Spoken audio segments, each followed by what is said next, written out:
how are the boys? How is yourself after the weekend? Now you've had a chance to digest the result and I guess analyse the performance.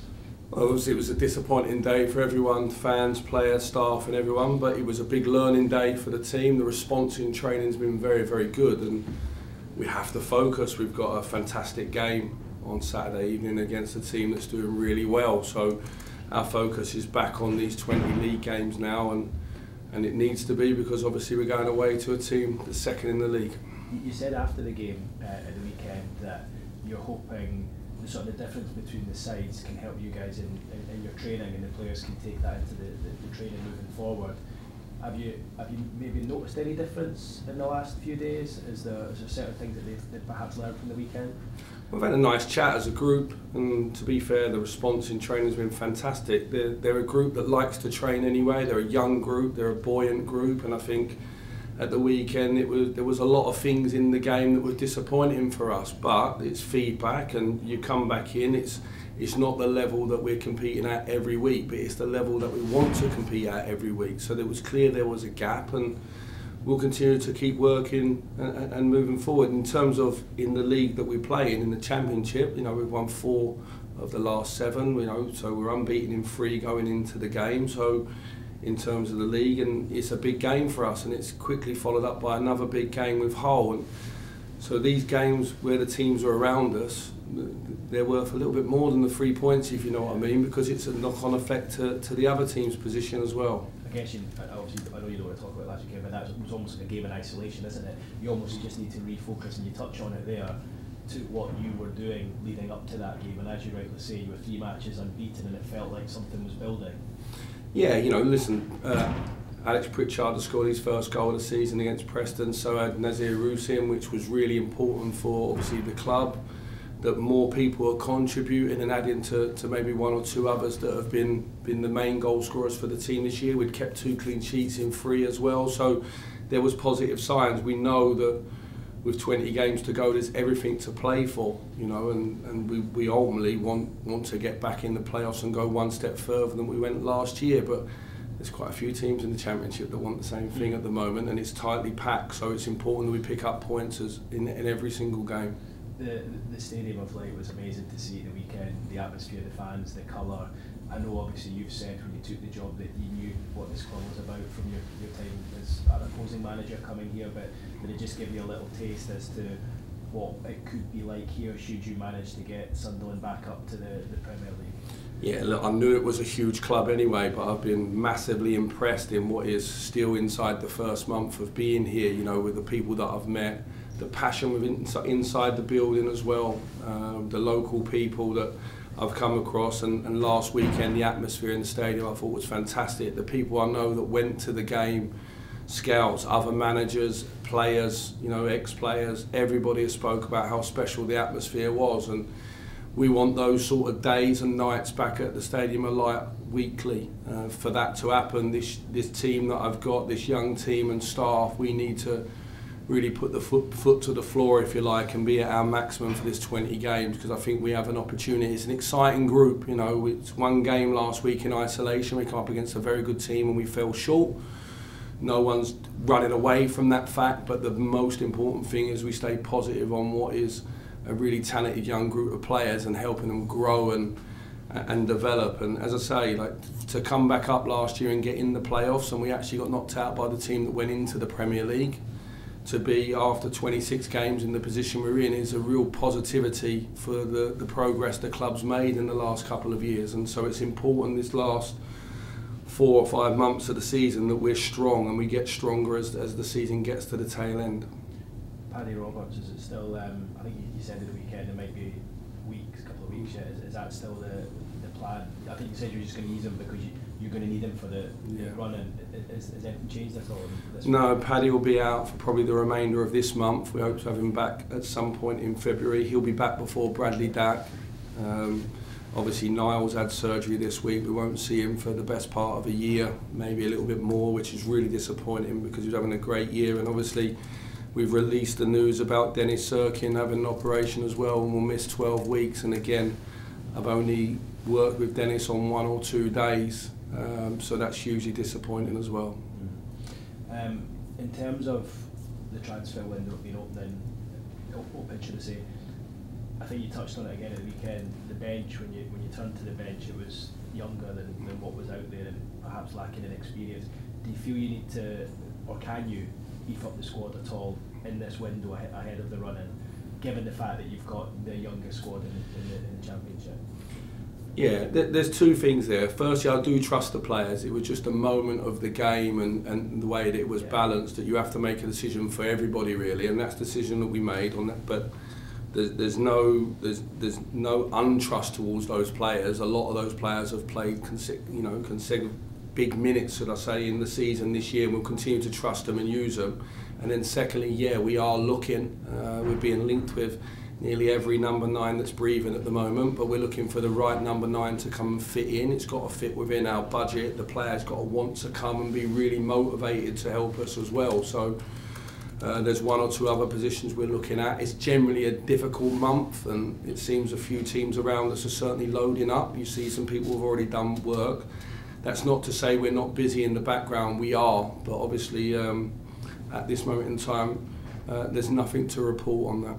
And just final one from me on Jack Clarke. I know everyone talks about him a lot. Apologies if you've been asked this already since the window's been open. Are you confident of holding on to this window? Because I mean, it's clear that he's got a lot of admirers out there. Yeah, listen, if you're doing what he's doing week in, week out at the top end of the Championship, there's going to be people speaking well of you, and there's going to be speculation. I want that for our players. That means that we're doing well as a club, and the players are doing well and thriving in our environment. But I've not heard any inquiries coming directly into the club. I'd be lying if I said I'll be welcome to them, because we want Jack here playing for a strong Sunderland team, certainly to see out what this team is trying to do this season. Jack seems super focused. I've been really impressed with him since I've come in terms of his work ethic, his quality. And yeah, so I think the speculation's always going to be there when you're scoring the amount of goals that he is. Thanks, Michael. Thank you. Mike, I think you said after the game, a bit short of grey hair on the pitch, a bit of experience. I mean, is that something that you're looking to bring in, or is that not the model that you're working to? No, like in terms of the model, I think a lot's spoken about that, and I think we're just trying to bring the right players in, players that are on the up rather than on the decline, if you like, players that can add value to the vision and the journey we're on. Like, we have obviously gone and recruited young players, but we have obviously in Bradley Dack and Luke O'Nien and Alex Pritchard, we have got people at the back end of their 20s as well. I think we're just looking for people that can come in with the enthusiasm to move forward. We don't want no one coming here just because it's a nice club and a big club to play for, and we pack out the stadium. We want people who are coming here that are on a mission to improve themselves. So the younger boys in the group that are 23, 24, we're trying to bring their voices into the team. It's important. Dan Ballard has been, when Johnny Evans has not been playing, has been given the armband at times by Michael O'Neill. So that shows you what he thinks of him and what we think of him here, that he can develop his leadership skills as well. So it's important we do that. And it's about finding the right players. And if we feel that we can in this window, then everybody in the club, from Kirill through to Christian and myself, is looking to do that. And you mentioned Alex Pritchard, who obviously has had a great few weeks and is well loved by the fans. Is he worth trying to tie down to a new contract? Yeah, those things are always going on in the background. I think when there's a change of manager as well, I think there's always a period where people want to see how the new relationships form. Alex is someone that we sort of have some people in our past that we've both worked with, him as a coach and me as colleagues, so I was well versed on Alex coming in, and I've followed his career from when he was at Tottenham, if you like, and he's someone that gets playing for our club. You know, he's been there in the promotion season, and since I've been in, obviously he missed the first couple of games with illness, but I thought he was excellent when he came on at Rotherham. He obviously scored a fantastic goal against Preston, and he was the most likely for us against Newcastle, who was unlucky with a couple of really good efforts where it might have changed maybe or put a bit of panic in the air. So look, he's super important to us, and those things that go on in the background. In Ipswich, I know I'm guessing you've been watching them wherever you were in the country, but most people were surprised by their success. Were you? Yes, but similar to ourselves last year, if you have a group of players that have the bounce of promotion and the confidence and come into the season and start off with a couple of results. They're impressing themselves and enjoying and running on with it. Things have become a little bit more difficult of late for them with injuries, and sometimes the Championship can get to you if you like. Kieran's a coach who I know really well. Like, we've had a similar background, our paths have crossed in the past, and from outside looking in, I was willing him to do well. So that has to stop now, obviously, when we play on Saturday. But it's great to see a young coach in his first job doing well, and I'm really happy for him, and also for Ipswich, are a club similar to ours that have spent too much time in League One, and so it's nice to see a club like Ipswich back in the Championship and doing well, albeit obviously after the game on Saturday. You mentioned the transfer speculation, and obviously it is inevitable, but the thought occurs that given kind of the model here and the way Sunderland wants to do their business, it's perhaps more inevitable here than most places, because if you're doing your job and making young players better, you're always going to get speculation about them, aren't you? Yeah, and listen, that's what we want. We want people talking about our club in a positive light, and certainly if we're doing a good job as a whole management team and all the different departments to help push these boys on, we give a lot of opportunity here. In return for that, there's a lot of responsibility and a lot that we ask from the young players as well. So in terms of their daily motivation and their individual programs towards developing. So I think that Jack's found a home here at Sunderland that's been very, very good for him, for example, and he's thriving. So he's not the only one that's doing that. And if you see someone like Trey Hume, who came over from Linfield, and he's thriving here as well, we've got more than just the one player. I could name 5 or 6, and that's exciting. Like from outside of Sunderland, I was really aware of that, but the club's never sung about that or spoke out about it a lot, I don't think. The opportunity they're giving for young players and the budget that we've got in the league that we're in. The team done really well last year, and it's done well to now. It's not easy, otherwise everyone would be doing it. So there's a lot of good work going on in the background for sure. Michael, derby defeats are always going to hurt, but is it the way a team responds that shows their character?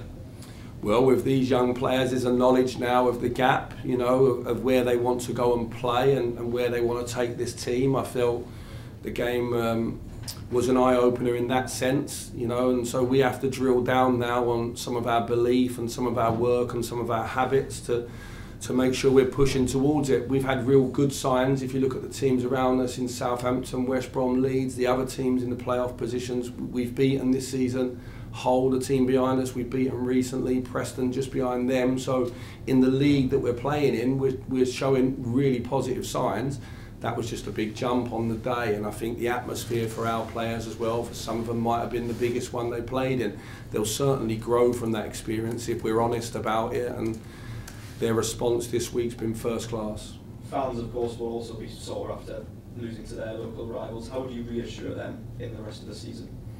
Well, no, look, the fans have every right to push the expectations. That's why players want to come and play here, because it's a club that expects to do well, and it's got a ferocious fan base in terms of big following and the passion behind it. So we don't want to dampen their expectations at all. I want the fans to push that, because also that pushes me, my staff and the players, so that's fine.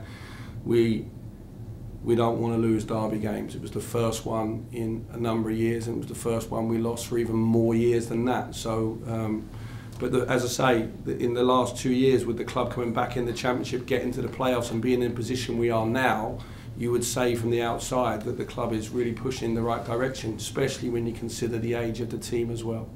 And finally, Ipswich, obviously, as we mentioned, are having a very, very good season. Although in the last few games in the league they have struggled to win, so is it perhaps a good time to play them?